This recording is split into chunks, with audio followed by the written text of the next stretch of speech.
Добрый день, друзья, еще раз. Hi, Joel.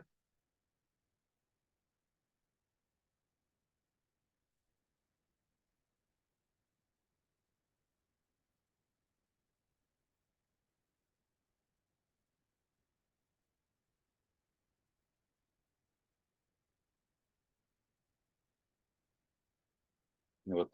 Мы подходим к одному из самых, пожалуй, парадоксальных мест Евангелия от Марка.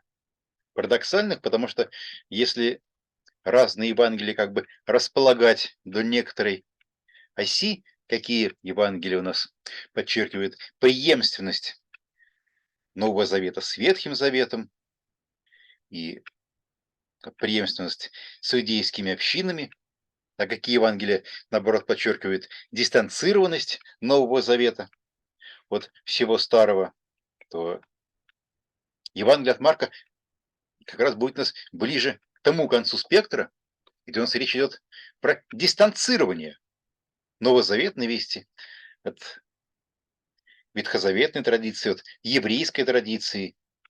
Не зря вот мы уже неоднократно упоминали, что у нас есть какие-то параллельные вещи между Евангелием от Марка и посланиями апостола Павла, традицией Павловых посланий. И в некоторых местах мы видели, как бы, что под текстом Евангелие от Марка является миссией к язычникам. И вот на этом фоне история про Иисуса и язычницу, сирофиникийку, кажется какой-то именно в Евангелии от Марка намного более чужеродным моментом, чем если бы это было не Евангелие от Марка, а, скажем, Евангелие от Матфея. И мы попросим по ходу дела у Джоэля комментария по поводу того, что делает эта история внутри Евангелия от Марка. Но пока давайте почитаем. Скажите, сейчас видно наш текст? Видно. Тогда давайте попросим кого-нибудь прочесть. Антон Гунарович, вы с нами? Да. Тогда давайте мы, как в прошлый раз, попросим прочесть 24 стих. Ну и дальше стих за стихом, греческий текст, русский перевод, а потом поговорим о перекопе в целом. Мгм. Хорошо. Εκέιτεν δε Αναστάς απέλτεν εις τα χωρία Τιούρου, καί εσέλτον εις οικίαν ουδένα έδελεν γνάναι, καί ουκ εδιουνένε Эдюнет, Λάτιν. Εδιουνέτε Λάτιν. да. Оттуда он, встав, направился в Тирские земли. Встав здесь, кажется, немного лишним словом.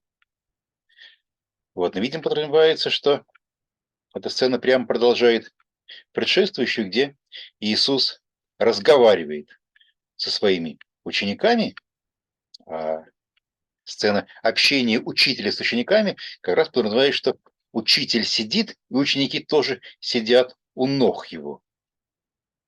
Вот, но в целом вот эти фразы в Евангелии от Марка, что Иисус встает, куда-то уходит, как правило, рассматриваются исследователями Евангелия от Марка именно как такие переходные моменты, с помощью которых автор Евангелия связывает э, разные эпизоды в единое целое. Там он вошел в один дом и не хотел, чтобы кто-нибудь знал о нем, но ему не удалось остаться незамеченным. Ну, вроде бы, что касается чисто переводческих моментов, здесь я никаких особых трудностей и проблем не вижу. Если никаких по переводу комментариев нету, то давайте Так вот, стих за стихом прочтем нашу перекопу до конца, прежде чем останавливаться на, скажем, географическом местоположении и его символическом значении. Переходим к 25-му. Да. Продолжать, да, тогда? Давайте. Al etius accusasa gune periautu. Es eigen to tugatrion autes pneuma acataron. Acatarton. Катартон. Elusa Элтуса. propen el, Элтуса. eltusa prosepesen prostus podas autu. Да. О нем тотчас же услышала одна женщина, дочь, которая была одержима нечистым духом. Буквально дочь, которой имела нечистого духа. Ну, не знаю, может быть, то, что мы используем более естественный для русского языка оборот одержима нечистым духом, не меняет здесь сильно ничего в еврейском тексте. Как бы в любом случае предполагается, что скорее нечистый дух держит ее, чем она им владеет, независимо от того, как здесь у нас расставлены активные и пассивные октанты при глаголе. Эта женщина пришла к Иисусу и припала к его ногам. Вот я здесь не для разбора сейчас, для разбора тогда, когда будем говорить о перекопе в целом, выделил бы нечистого духа. Один момент, который меня вот как переводчика здесь тревожил, в том смысле слова, очень хочется перевести вот это самое «но» в начале, да? Алла. Противительная частичка.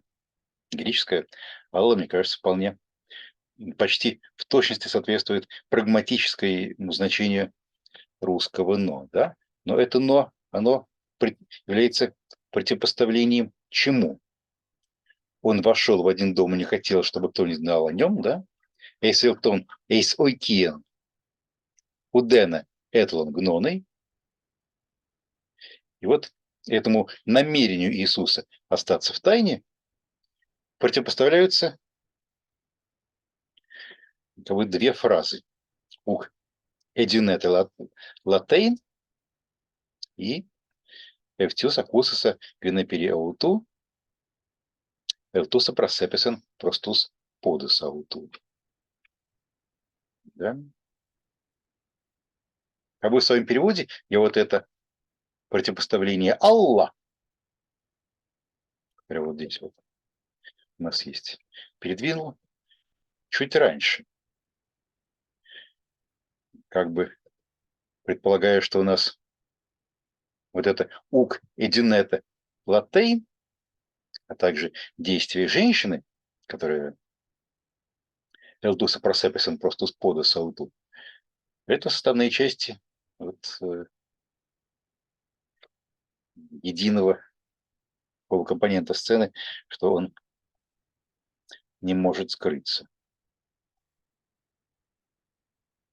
Вот, не знаю, если по поводу этого перемещения греческого «алла» у нас из 25-24 стих есть какие-то замечания? Я буду рад услышать. Это вот с точки зрения именно такого наиболее поверхностного уровня переводческого анализа, единственное, на чем хотел бы остановиться.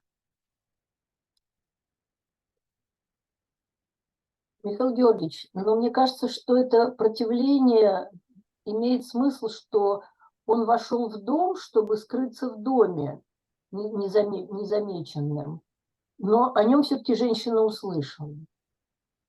И вот это пропадает. Тут, правда, нет никаких таких частиц, там, типа, потому что не хотел, чтобы кто-нибудь о нем узнал. Но, по-моему, противопоставление в этом состоит. Знаете, вообще этот мотив, мы уже с ним не первый раз сталкиваемся. Он сквозняком раз за разом повторяется в Евангелии от Марка как некий такой рефрен. Вот что Иисус хочет скрыться, но это ему не получается. Иисус хочет остаться незамеченным, но это у него не получается. Мне кажется, если вот эти все места друг с другом сравнить, то предположение о том, что вот он специально вошел в дом, чтобы его никто не узнал, покажется менее правдоподобным. Ну, когда человек куда-то приходит, в какие-то новые места, тирские, неважно, галилейские или иудейские, то ему, естественно, в какой-то дом войти. Вот. Но войдя в дом, он не хотел, чтобы кто-нибудь узнал, и в этот дом приходил бы. Вот этого не получилось. Но на самом деле, этот мотив, к которому я специально хотел потом вернуться, потому что есть один момент в комментарии Джоэля, который вот именно насчет мотива Иисуса, который пытается скрыться, который я бы хотел, может быть, разобрать чуть подробнее тогда, когда всю перекопу в целом будем смотреть.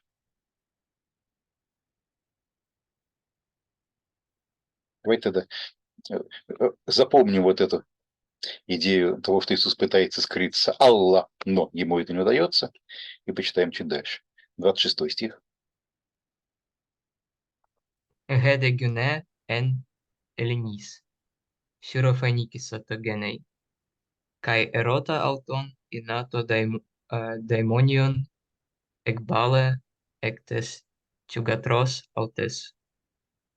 Да, она была язычница, сирофиникинка по происхождению.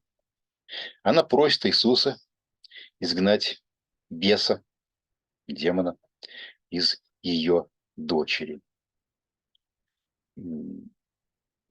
Заметим, что дальше вот эта сущность, которую нужно изгнать из ее дочери, будет у нас называться даймонион. Да? Даймонион, бес, как мы это переводим. Вот у нас это, скажем, в 29 стихе, то видите? Экселелитен эк тестюгатрос суто даймонион.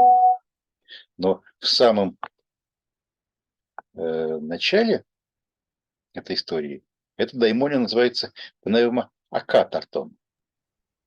И вопрос, которым мы чуть дальше зададимся, нет ли переклички, вот не возникает ли это изменение более принятого даймонион в пневмоакатартон, не связана эта замена с какой-то такой вот внутренней игрой между этой перекопой, где он говорится про пневмоакатартон, даймонион, он же пневмоакатартон, и предшествующей перекопой, которая вся вокруг идеи катарос и катаридзо крутится, да?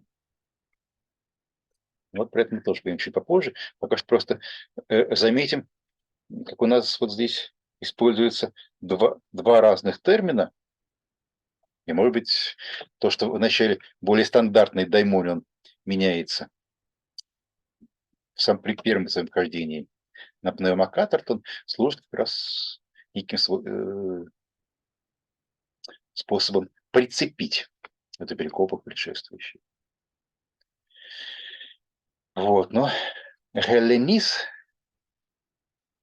здесь явно вслед за словоупотреблением, которым хорошо уже знакомого апостола Павла, это, конечно же, не гречанка, поскольку ее реальная этническая принадлежность сирофиникисса, сирофиникиинка тут же излагается. У нас здесь идет противопоставление, как у апостола Павла, эллины и иудеи. Мир делится дихотомически на эллинскую половинку и иудейскую половинку. Ну и точно так же, как у Павла зачастую, кажется, лучше Павловых эллинов переводить как язычники, точно так же здесь галлинис лучше переводить как язычница, сирофиникинка. чем писать она была эллинка, сирофиникийка. Вот это явно такое вот тоже черта, которая объединяет наш текст с Павлом. 27 стих. Kai eligen aute afes proton cartastenai ta tecna. Ugar estin kalon labein ton arton ton tecnon kai tois cynariois palein. Да. Иисус говорит ей: оставь, пусть сперва дети насытятся. И вот сейчас по ходу дела выделяю желтым цветом места, на которых, мне кажется, и слова, на которых стоило бы остановиться тогда, когда всю прикову в целом будем рассматривать. Протон хортостеной. Нехорошо отнять хлеб у детей и бросить собакам. Ну, у нас здесь, собственно говоря, кюнарион – это такая уменьшительная форма от кион – собака. Вот, и я помню, скажем, в комментарии, по-моему, к самому Евангелию от Марка, или в какой-то из своих статей, Сергей Сергеевич Аверинцев, который я, несомненно, очень уважаю, но в данном случае, мне кажется, некорректно это место интерпретировал, говоря про то, что вот некая такая, как бы в этом видна нежность собачкам. Да? Такое тепло ласкательное. По-видимому, нет, у нас это часто отмечается историками именно койне, что в койне у нас те формы, которые в греческом языке служили уменьшительно-ласкательными, становятся нормальными формами. Ну, самое, естественно, у нас хорошо знакомая та Библия, да? Это же тоже тот же самый уменьшительно-ласкательный суффикс. Вот. Вместо «ребидлос». Поэтому я здесь не стал пытаться передать вот уменьшительно-ласкательный суффикс по-русски, бросить не собачкам, а просто собакам. Окей. Если пока по ходу дела нет каких-то вопросов по переводу, собственно, то мы переходим к 28 стиху.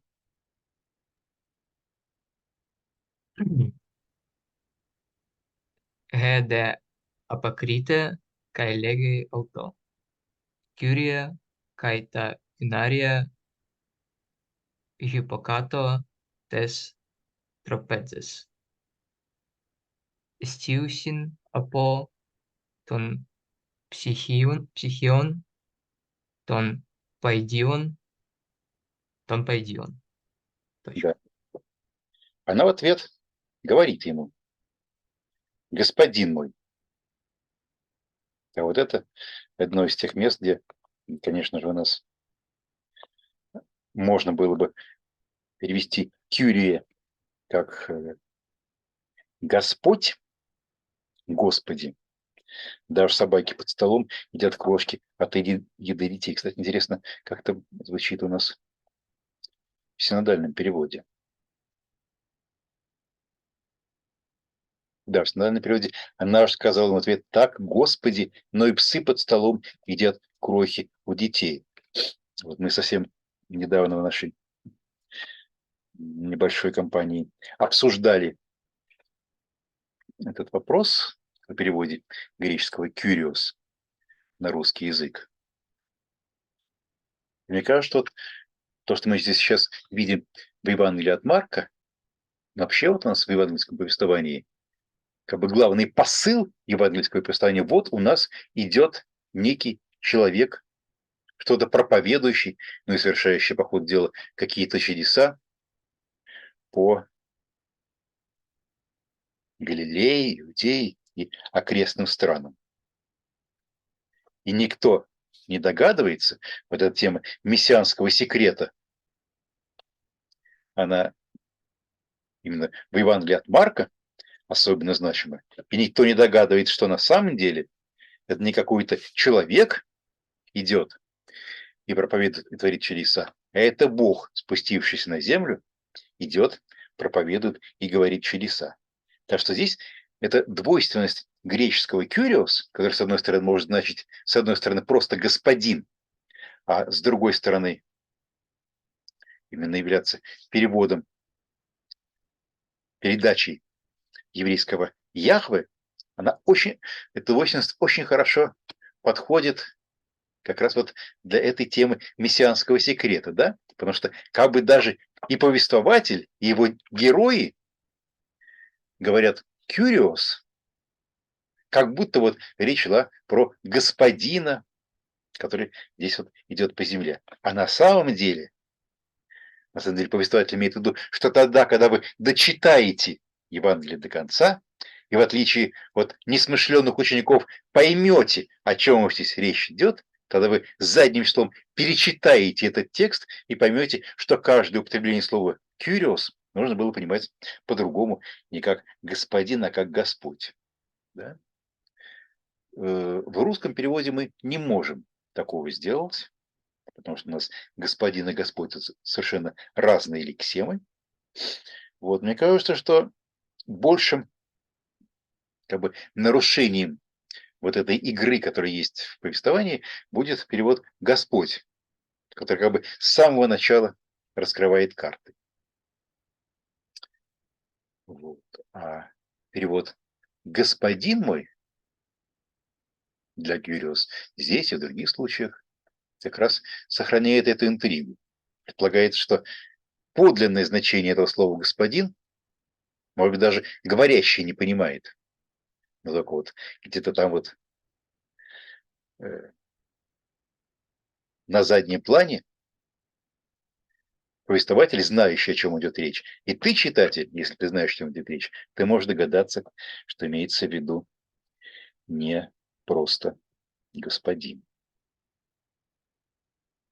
Это вопрос, который связан не конкретно с данной перекопой, а вообще с переводом греческого «кюриос». Поэтому если есть какие-то замечания или вопросы про перевод «кюриоса», то можно сейчас на этом будет остановиться.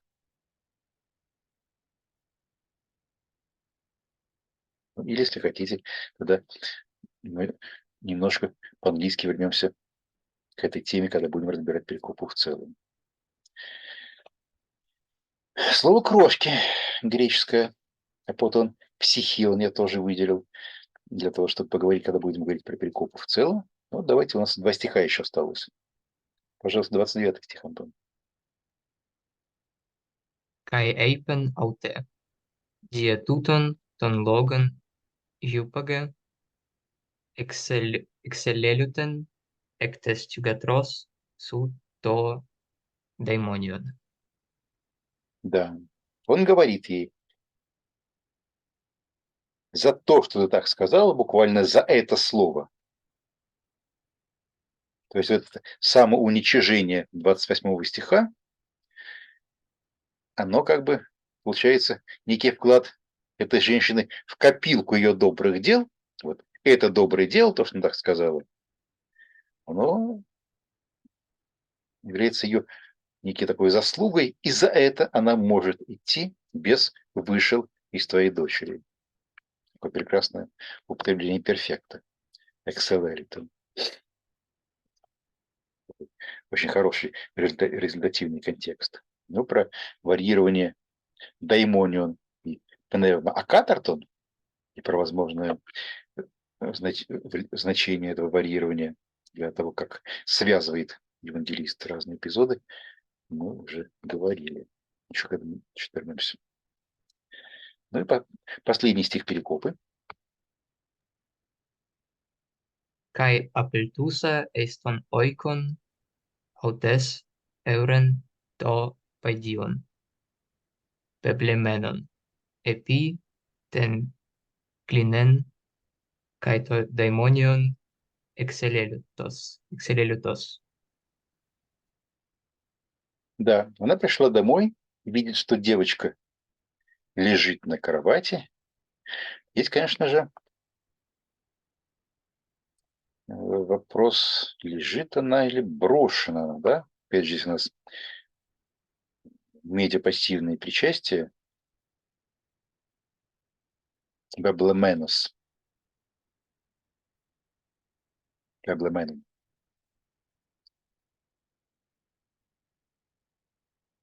У нас же демонов изгоняют, да? Вот. Это вот глаголом эгбаллу. То есть это образ бросания, выбрасывания. Он как-то тесно связан с такой насильственной стороной экзорцизма. Может быть, действительно, что дочь, скажем, просто говорят, что она брошена на кровать. Да? Но так или иначе, то даймонион, в третий раз, это называется наиболее частотным словом, то даймонион, экслалютос, бес из нее вышел. Вот я отметил нашей греко-русской билингве те места, на которых, может быть, стоило бы теперь остановиться, уже переходя к экзегетическим каким-то вещам.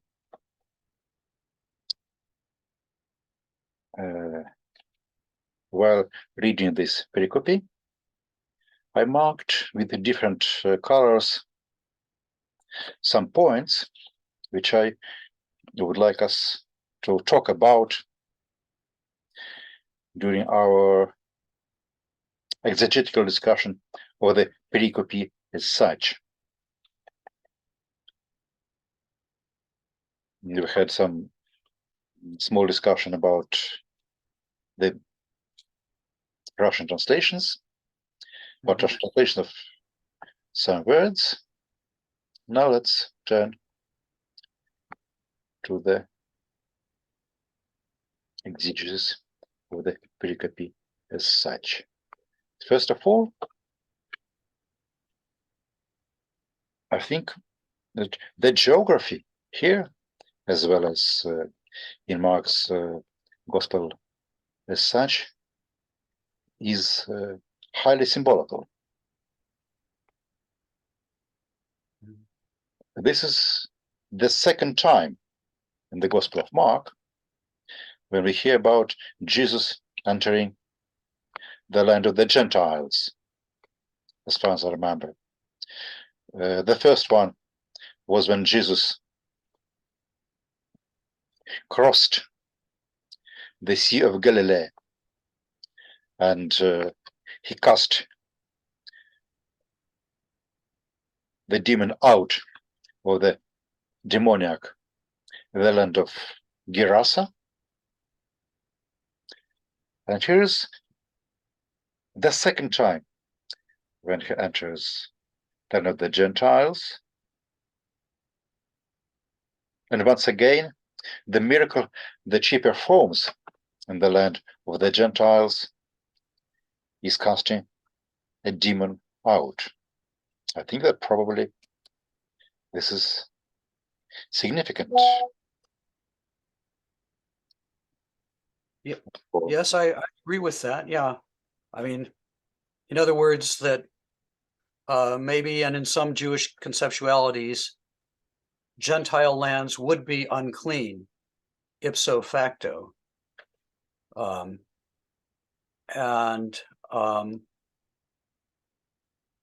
Yeah, I mean, I do think it's interesting to think about the setting and the fact that this woman is a Gentile and a Syrophoenician, which from my understanding was, it's like the area on the coast, which was a Gentile area, but a mixed area of both Jews and Gentiles. And this is, as you say, one of the few times where he actually confronts a Gentile, talks to a Gentile, and that he doesn't actually, I think, in this passage go into a Gentile area, but she comes out towards him. So it's not entirely clear to me, that he doesn't go to Syrophoenicia, but a Syrophoenician woman comes to him. But still he's, so maybe it's not exactly like the Gerasene demoniac where he's actually in a non-Jewish area, but nevertheless, he's dealing with, yeah. Sorry, Joe, just a question. Am I right in that understanding you that you imply that the words «Εκέιτεν de Anastas apelten eista Horia Tiru» does not necessarily imply that he reached the Horia Tiru. He may Yeah, have. I think there's ambiguity there, right? Okay. He's in the area of Tyre. I don't know, maybe that's not worth emphasizing, but maybe it's significant and it makes it more plausible historically. And I mean, I think you do have to wonder whether this does enshrine a historical episode, because in many ways, as you were talking about before, it's a very strange passage in which Jesus at first, refuses and then gives in to this woman's request. And I don't, like some people, read feminism into every passage in the gospel, but it does seem to me that it's interesting that here we have a woman, I think Larissa mentioned this, a nameless woman, like a lot of the women in the gospel. You think back in chapter 5,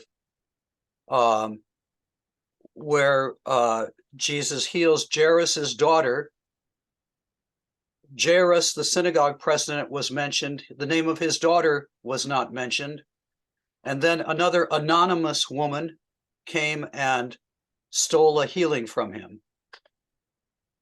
So not all of the women in the gospel are anonymous, but several of them are. We can say that it is a statistically significant difference between the number of unnamed men in the Gospels and the number of unnamed women. Yes, I was thinking, for example, okay, you have a sort of comparable passage at the end of chapter 10, with this blind man, also a marginalized person in the society, but he is named blind Bartimaeus, whereas this woman is not, and I mean, isn't her marginalization is part of the dynamic of the story. I mean, the marginalization and the fact that she's a Gentile, it must have something to do with his initial refusal to heal her daughter. Okay, one more parallel, if this is a real parallel, may be relevant to our discussion of the geographical setting of the story. That's the parallel with the Old Testament story of Elijah and a Gentile woman. That's First Kingdoms 17:8 and so on. Wait a second. I'll switch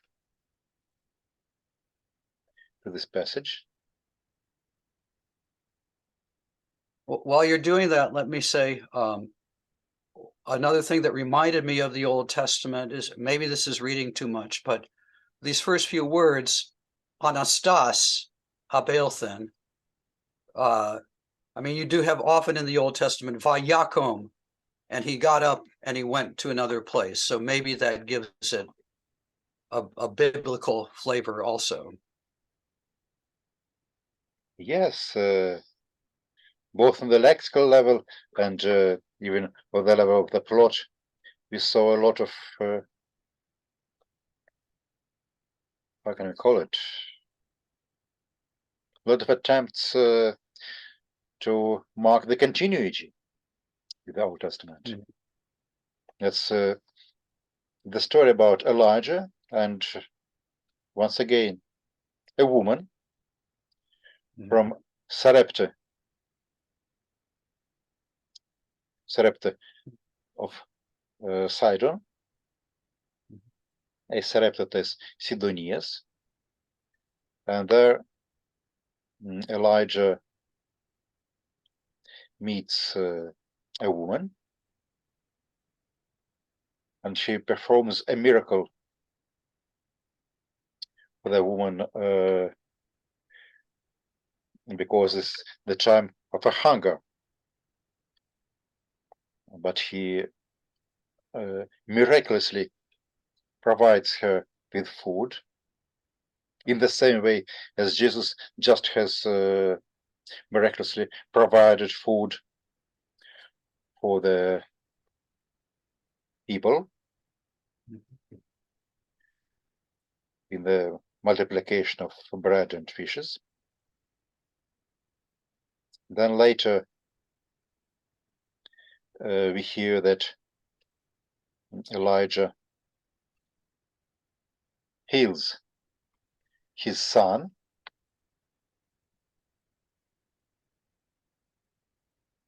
It's 1 Kings 17, 18, 19, the resurrection of her son. Maybe it will be reading too much in this parallel, but still we have that apology of Elijah, of course, is very prominent in the Gospel of Mark, which starts with a reference to Elijah. So can we suggest that there was this particular Old Testament motive or reminiscence behind this topic as well? I think that's a good guess. And yeah, there is a lot of Elijah and Elisha typology with Jesus in the gospel tradition in general. And then sometimes people push back against it, like in John, Jesus is asked, "Are you Elijah?" And he says no. But the question comes up partly because in the tradition there is so much comparison to, or there's so many parallels to Elijah, and Elisha is his student.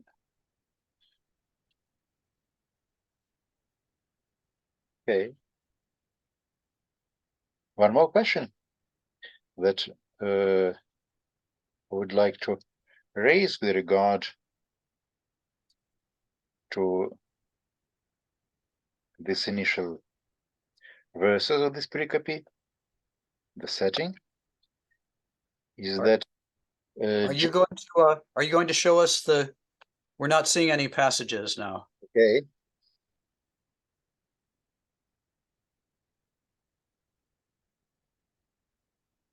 Do you see now?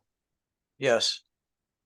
I did have a couple of questions about the translation, Okay. and there were things that you were discussing. Okay. Let's see. And they were mostly near the end. Yeah, the translation of Kyrie as Господин. I mean, I think probably it's meant to be a double entendre, right? And maybe what you should understand is that she thinks of him as a reverend sir, a Господин, but but there is this terminology of kurios for God, and one just wonders if the readers might not see more in this than just Господин. Readers who are living in a Christian environment in which presumably they know that kurios is a term for God. So we can come back to that. And the other thing is in verse 29, your translation of dia tuton ton logon as stoti tak skazala. That's accurate, but even in Mark, in some places, logos, becomes almost a technical term for the Christian message. Like, for example, in chapter 2, verse 2, he was preaching ton logon to them.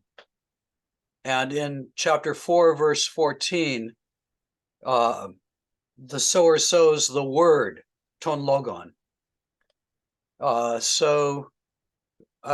both of these cases, I think there's sort of a surface meaning and then possibly a deeper meaning for Christian readers or hearers who, know something about the biblical tradition and about the way certain words are used in early Christianity. Yes, that's true. But it's rather difficult to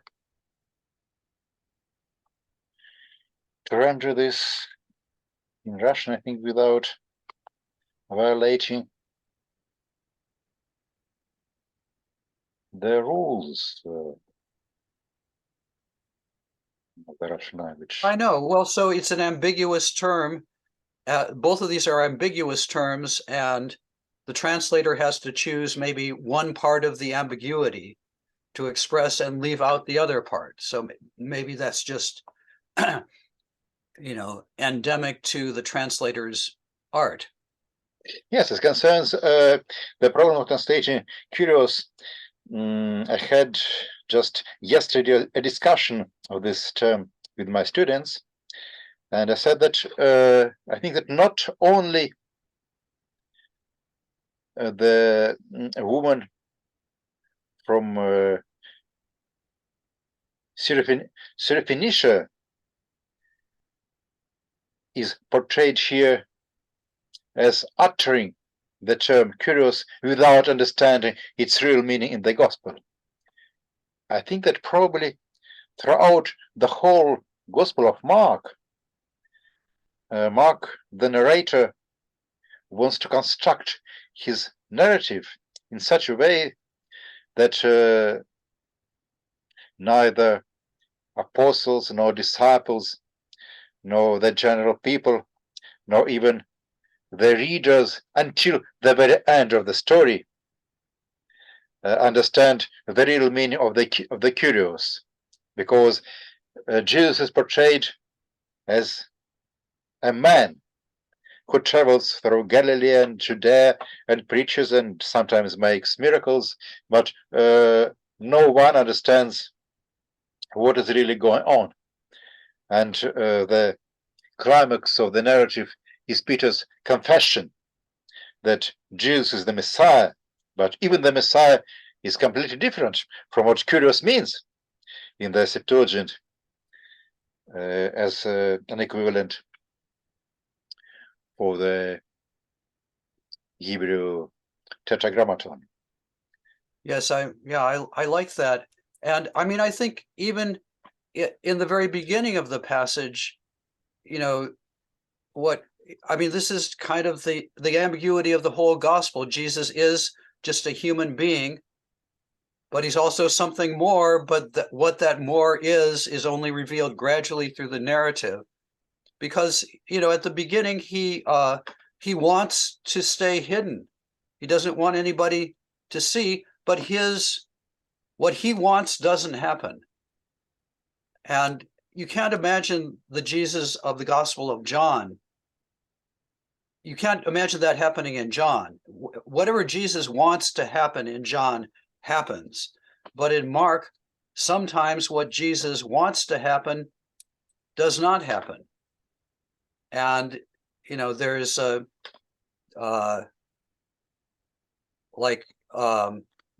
you know, and I guess you see that especially in the Passion narrative, right? You know, whereas previously he had said it's necessary, you know, to suffer and all that, when it actually happens, he doesn't want it to be happening, and he asks that it not happen. And that asking is again refused. So that's, I don't know, it's just part of the ambiguity and the kind of mixed message of the gospel about exactly who he is, and, you know, what his status is vis-a-vis the rest of humanity and vis-a-vis God. Yes, a translator in Russian language, and I believe in English language as well. No, English Lord, yes, English Lord is both human, can be both be human being and the Lord as an equivalent for the tetragrammaton. In Russian language, we have the word господин, which is a human Lord, and Господь, borrowing from Church Slavonic, which can mean only the Lord with capital L. Right. In some Russian translations, for example, in our main Russian translation, the synodal version, the woman and other people mentioned in the gospel who address Jesus as Kyrios. In Russian synodal translation, they address him Господи, which implies Lord with a capital L. I think that if you have to choose between these two strategies, it would do less harm to the Greek text to translate it as господин with small l, because this follows the idea that something is hidden here. You can understand it only when you look at the footnotes. If you put as a Lord with capital L from the very beginning, then the whole idea of the gospel, the whole messianic secret is dealt away. Even an ordinary woman from a non-Jewish region, even she understands what is going on. This completely contradicts the intent of the gospel. Well, yeah, and maybe she. So here's a question: does she understand what's going on better than Jesus does at this point? Because, you know, I think the central problem in this passage is that he opposes her request. And I think you were talking about this earlier in Russian. You know, he says it's not right to give the children's food to the dogs, presumably meaning to, you know, to take what belongs to the Jews and give it to a non-Jew. And she opposes that. She wins the argument against Jesus, and he ends up praising her faith. So what is going on here? Medieval commentators and even somebody like Luther, Luther does, he has a wonderful sermon which he preaches on Matthew's version of this, I think, in which he talks about the yes that is hidden behind God's no. So the implication would be that even though Jesus says no, he really means yes, and he wants to elicit her faith. But I think that's a theological rereading that makes a lot of sense theologically, but I'm not sure, that it really makes sense exegetically. So, but I think it's one of the most puzzling passages in the whole gospel, just because, it goes against a preference that the rest of the gospel seems to have for Gentiles, or at least a feeling for them, and it makes the woman the representative of the point of view that presumably the author has over against Jesus.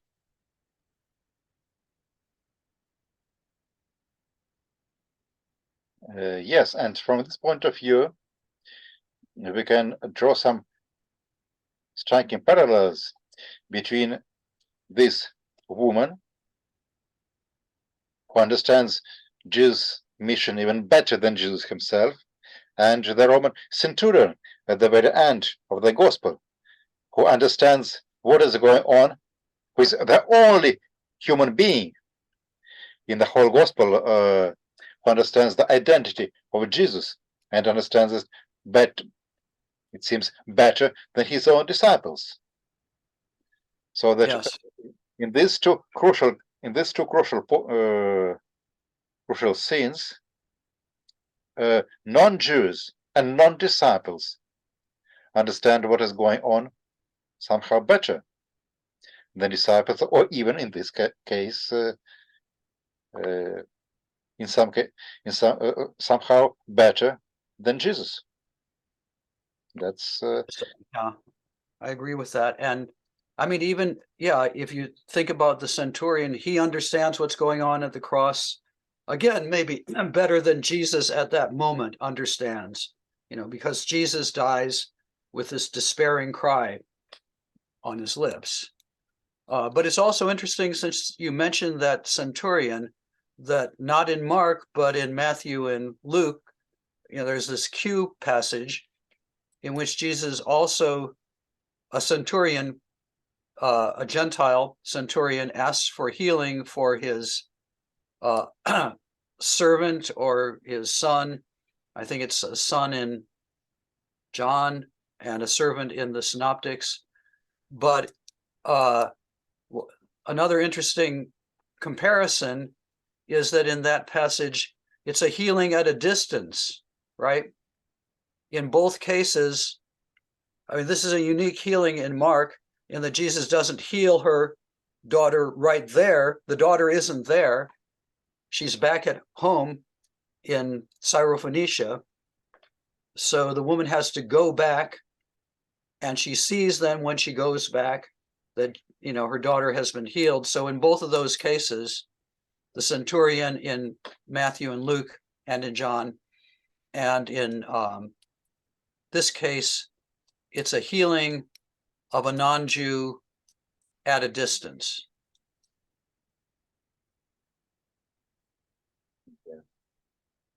Thank you. The second issue that you have raised, namely how to translate diatouton ton logon. We can follow the synodal version here, for example. The synodal version is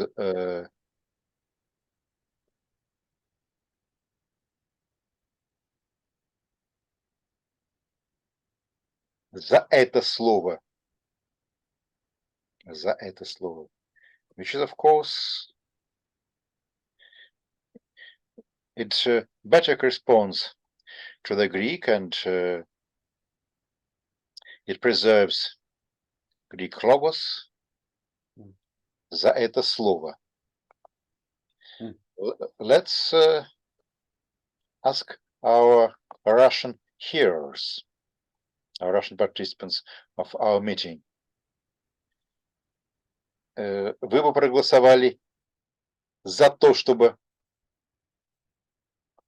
вот этот перевод у нас сохранился?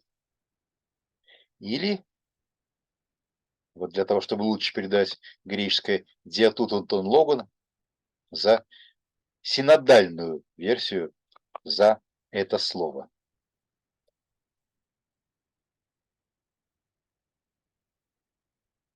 Вот кто за перевод, который был здесь выделен в начале, то сейчас я зеленым цветом выделяю. Более такой, как получается, dynamic equivalent. Кто за это? Поднимите руки, пожалуйста.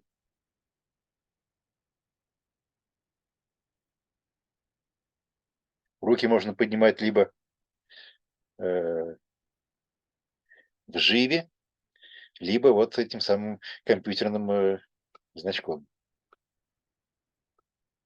Вижу Лариса, Руслана, Слава.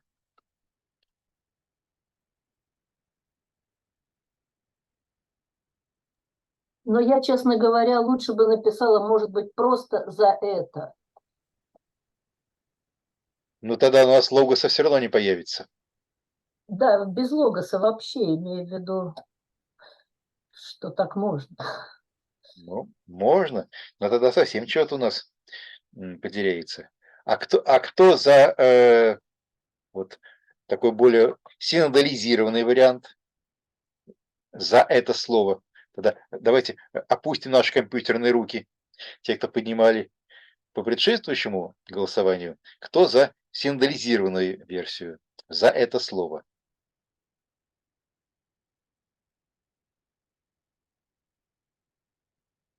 Джоэль, Мэгги.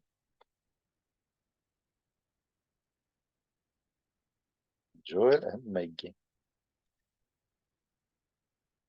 Okay, Joel, we count your voice, but we multiply the weight of your voice on your knowledge of Russian stylistics.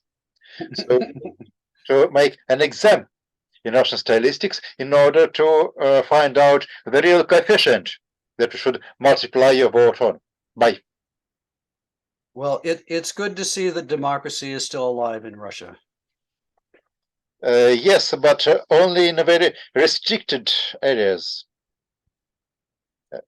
Nevertheless, yeah. Nevertheless, of course, this gives us some hope for the future. Okay, but in other words, I lose because of democracy. So I don't like that. Yeah, no, that's fine. Yeah.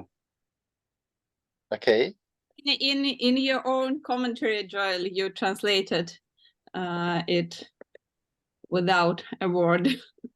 Oh, really? Whoa. Okay. Interesting. I wonder why. You translated because you have said this. Go. Yeah. Вот это лучше. In my commentary, I have footnotes though, so I can, point out. That's the thing about a commentary. You can talk about ambiguities elsewhere than in the translation itself. Антон Гунарович, вы написали «ментально поднял руку», но при этом не отмечено, в какой именно из тех двух моментов, когда мы отмечали. Вы ментально подняли руку, когда было за то, что ты так сказала, или за это слово? Ну, во время первого голосования. За то, что ты так сказала.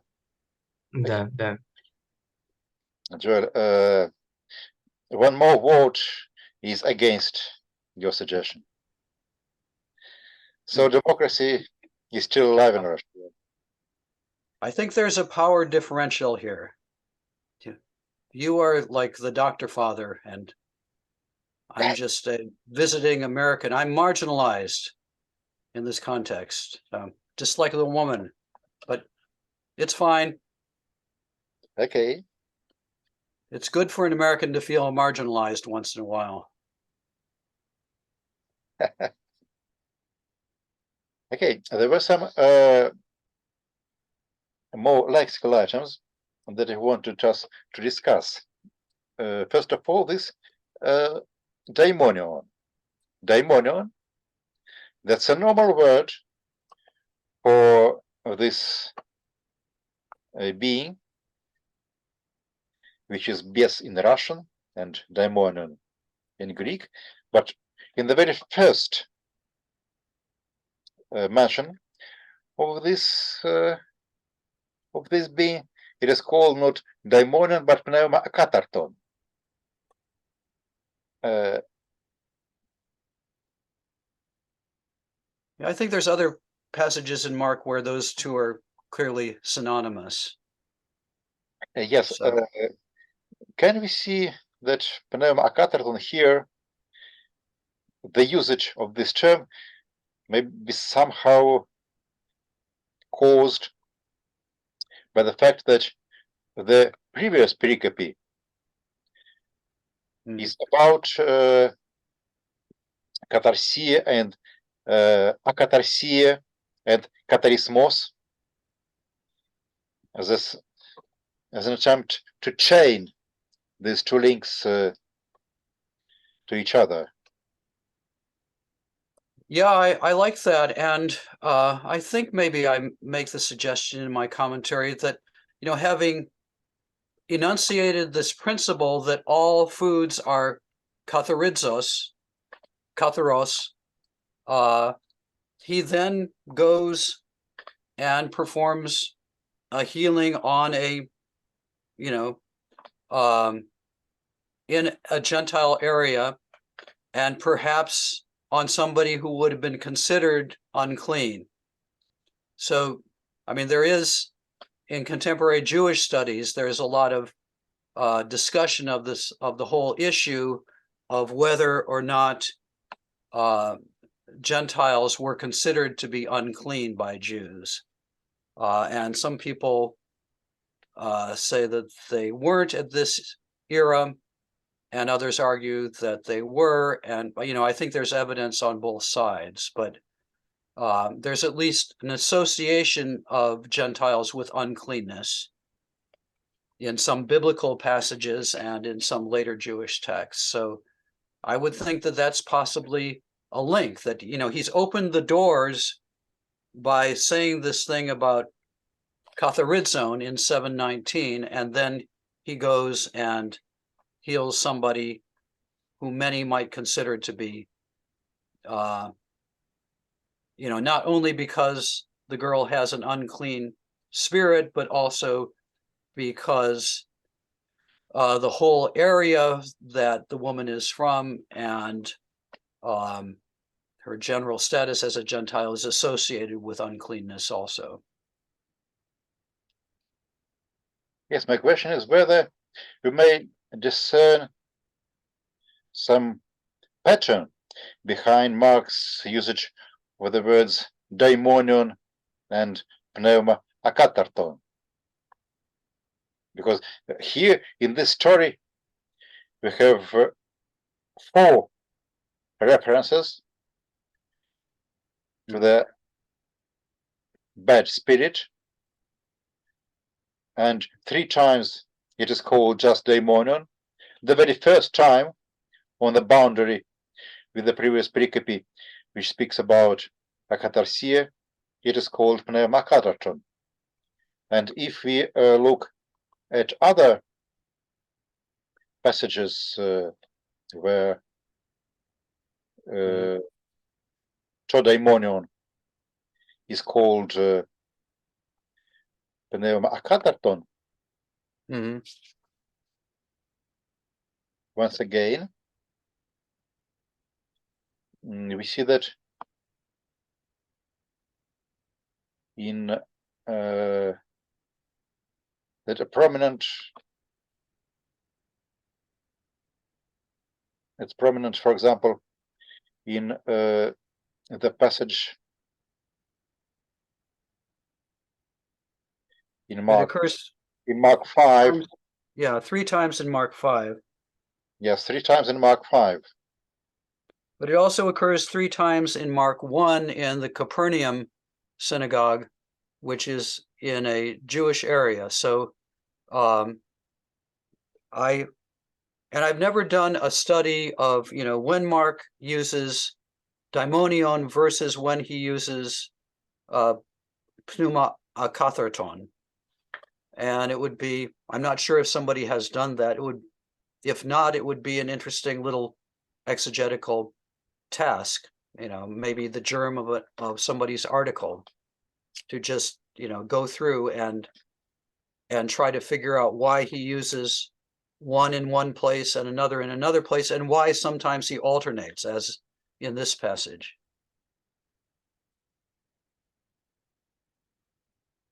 Yes, we may ask some of our students just to look at this, to check this.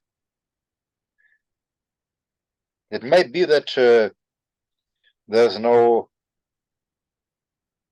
particular pattern behind this, but maybe there is I something. mean, I think part of the thing about the pneuma akatharton, though, is that in some passages, like in chapter 1, there is an implicit opposition between the unclean spirits and the Holy Spirit, by which Jesus presumably casts out the unclean spirits. I mean, because, Jesus has just, in chapter 1, he's just been baptized and received the pneuma of God.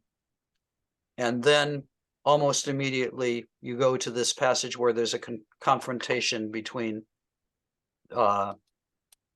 Jesus and an unclean spirit. So at least part of the nuance of pneuma akatharton in Mark, I think, is that opposition between the Holy Spirit and the unclean spirits. Yeah, so we have 2 types of passages in Mark when trodaimonion is called pneuma akatharton. One type of passages is passages where there is a discussion about whether Jesus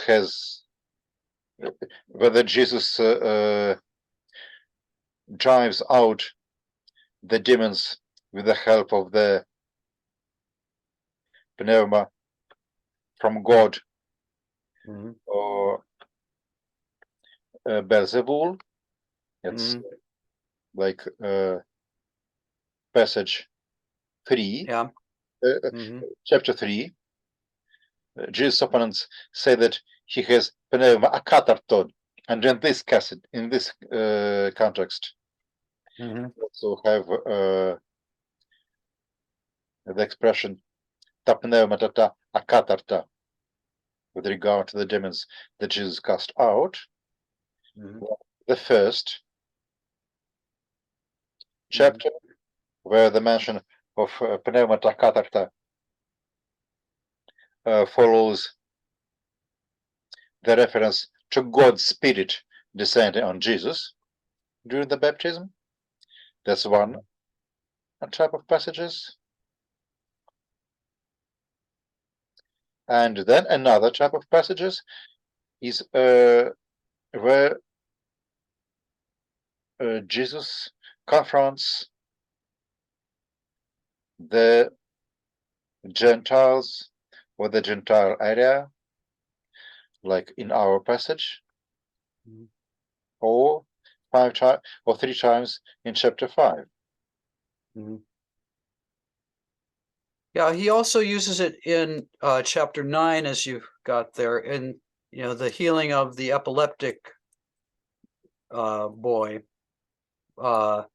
and I mean he tends to use it in very dramatic passages. I mean, that's, you know, one of the most dramatic and also theologically kind of rich exorcisms that he performs, because the Father says, I believe, help my unbelief. And, you know, similarly, quite dramatic and very important is that first passage in chapter 1, you know, which is, you know, it's kind of the first important thing that Jesus does in his ministry. I mean, I think that it's a more vivid way of talking than just to say daimonion. Okay. By the way, do you now see on the screen all the passages that we are talking about? Yes. Okay. Vidna. Okay. Спасибо. Then we just raised this question whether these there are two synonymous expressions that can be used interchangeably, or whether there is some difference in the context that implies the usage of pneuma akatharton instead of daimonion.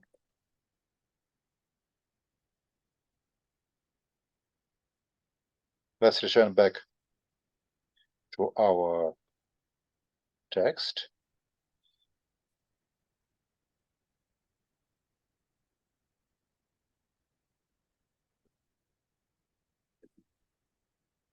An interesting question may be raised with regard to the usage of this proton here in verse 27.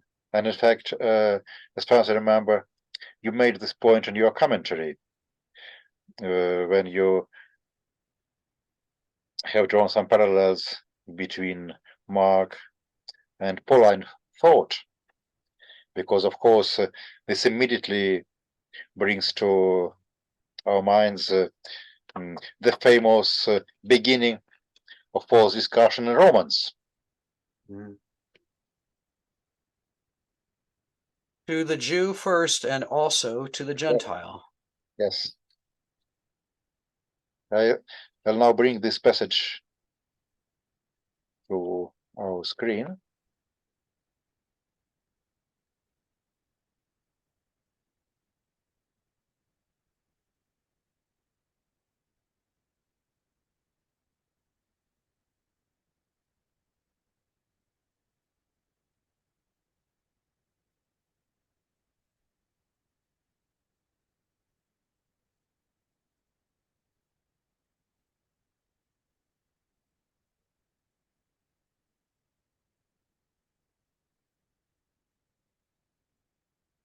Yeah. Do you now see this passage in Romans? Yeah.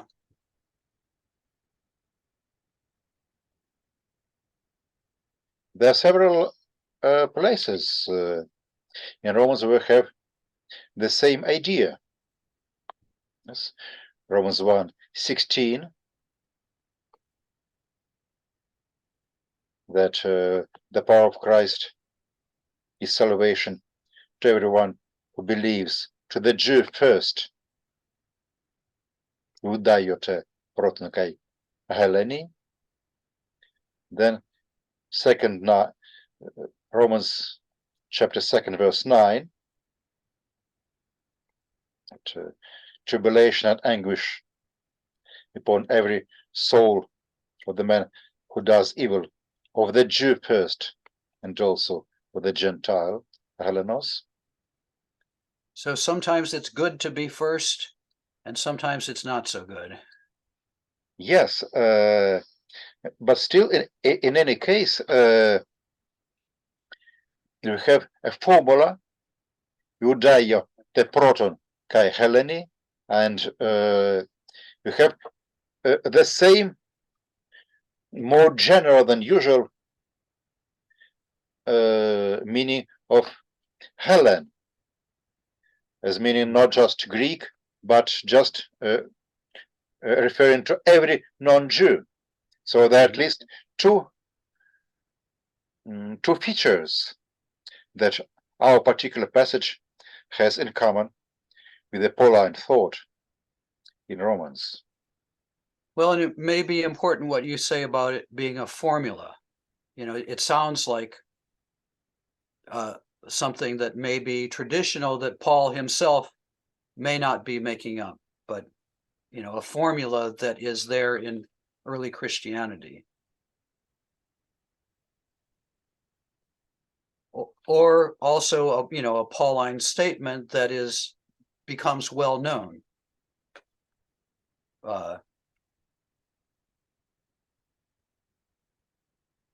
Making it maybe more likely that Mark is deliberately echoing that. And so, you know, going back to our passage, maybe this works against what I was saying about Jesus. Are Jesus' words a refusal, or, you know, is it also, do his words also at the beginning of the passage hold out some hope?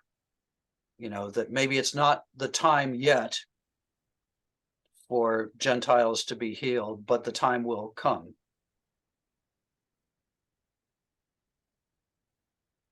Yes, I marked. Do you now see our Yeah. diglot? I marked in red the two words that seem to be close to these passages in Romans. But you're right. This main there's no need to suppose that this was a reference to Romans, but maybe to some formula which lies both behind Romans and behind this passage in Mark. As far as I understand what you have just said, you would rather suggest that Mark here is not drawing directly on Romans, but rather on some proverb or some formula that was reflected more or less independently in this passage of the Gospel and in Pauline thought. Am I right? Well, I think either is possible, and you would have to weigh the probabilities against. I think maybe the latter, that it's a formula used both by Paul and by Mark, is slightly more likely, but either is possible.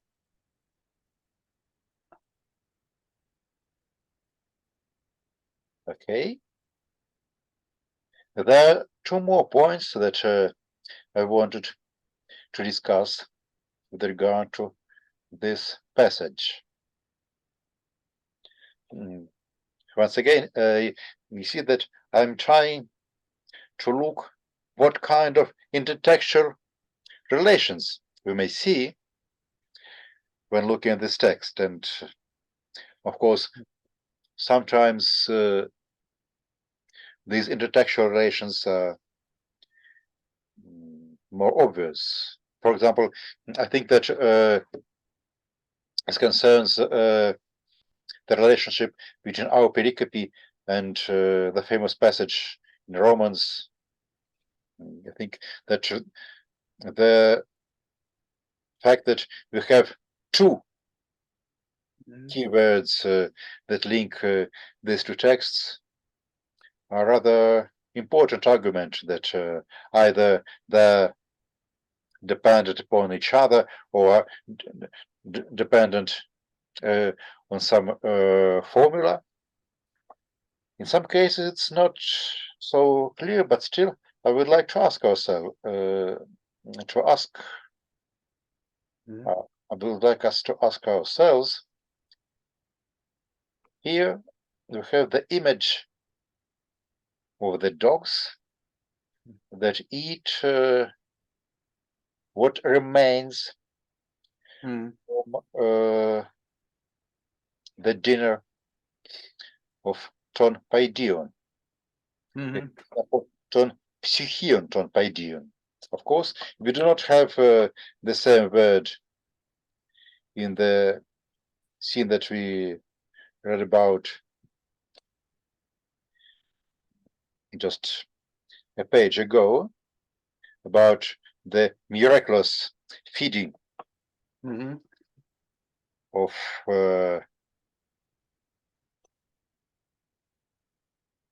lot of people. But it's interesting that while speaking in both passages where Mark speaks about the miraculous feeding of people with a very small amount of food, we Mhm. also have a reference statement that some food was left over. Some food was left over. Here we have Yeah, klasmata, and I think that the same word klasmata I used in the second passage. I'm not sure, but let's look. This is the first feeding, mhm. and the second feeding, that's chapter Chapter 8. 8, verse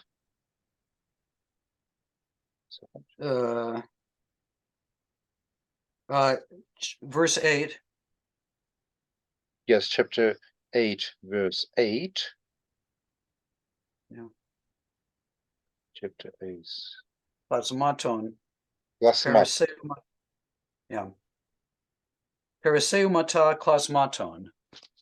The remains of the broken bread, of the broken things.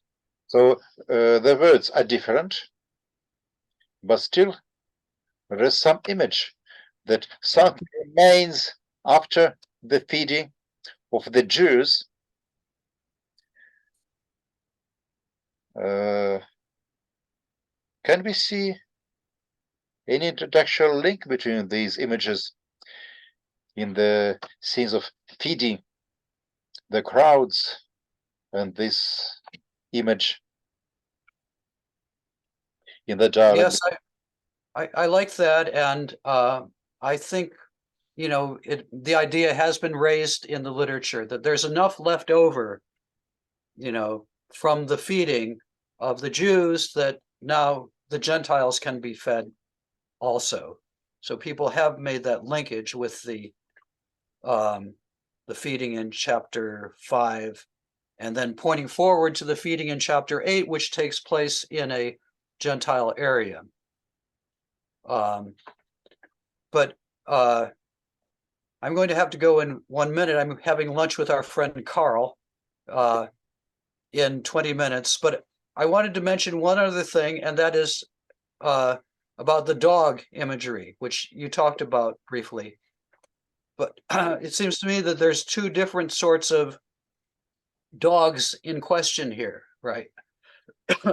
Like Jesus' initial saying about it's not right to give the children's food to the dogs may have in mind, you know, the way you usually see dogs in a lot of areas in the world. You know, dogs aren't household pets, but they're, you know, they're scavengers outside the city, like in the book of Revelation. Outside are dogs, right? So that's the image that he is proposing. But the woman, who again, you know, gets the better of him in the argument, she changes the image to household pets, the dogs under the table. And I mean, that's part of the brilliance of her response, is that she takes what Jesus is using as a negative image and transforms it into a more positive view of a domestic dog.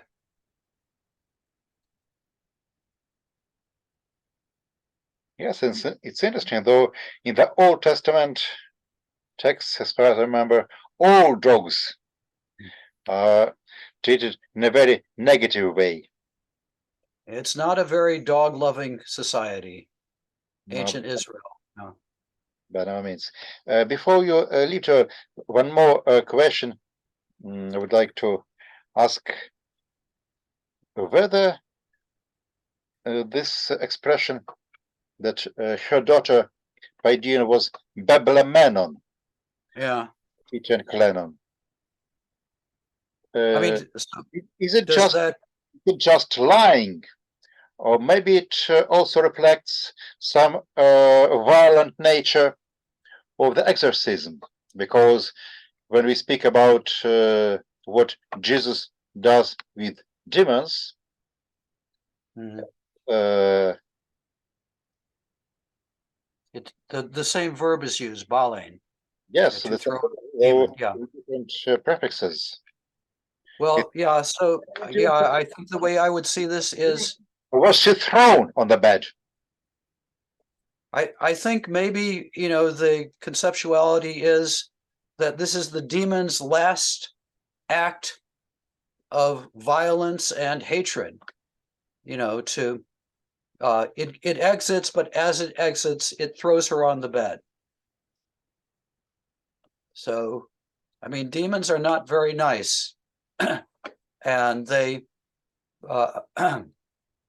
and they want to do violent things. You know, it reveals maybe just the violence of these demonic forces and their hatred. So yes, And I also like violence in Jesus' opposition to demons. The violence both ways. Demons I agree with that. Yeah, and Jesus is violent to demons.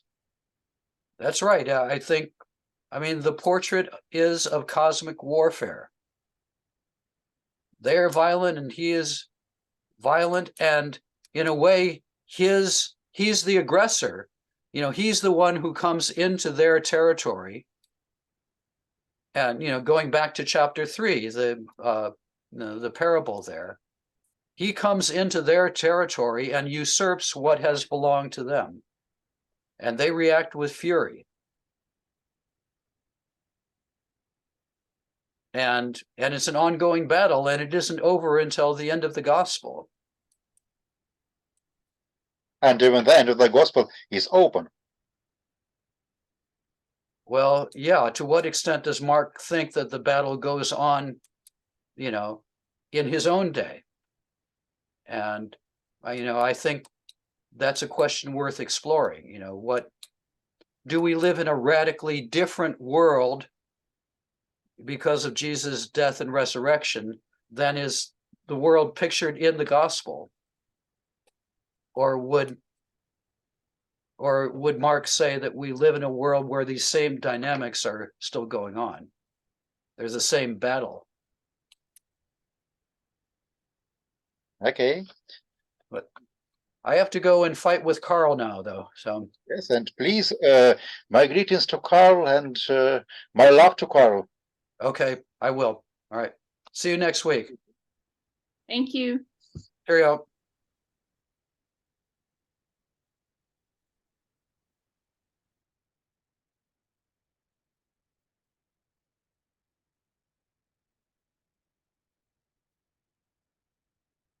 Спасибо всем, кто с нами был.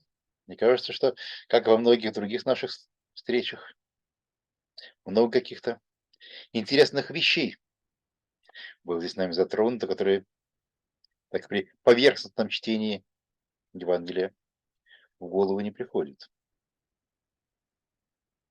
Вот, а переклички, что с другими новозаветными текстами, что с ветхозаветными текстами, здесь на самом деле оказывается очень значимы для понимания этих текстов. Что же, спасибо всем. До встречи в следующий четверг. Спасибо. Всего доброго. Спасибо, до свидания. Спасибо, до свидания.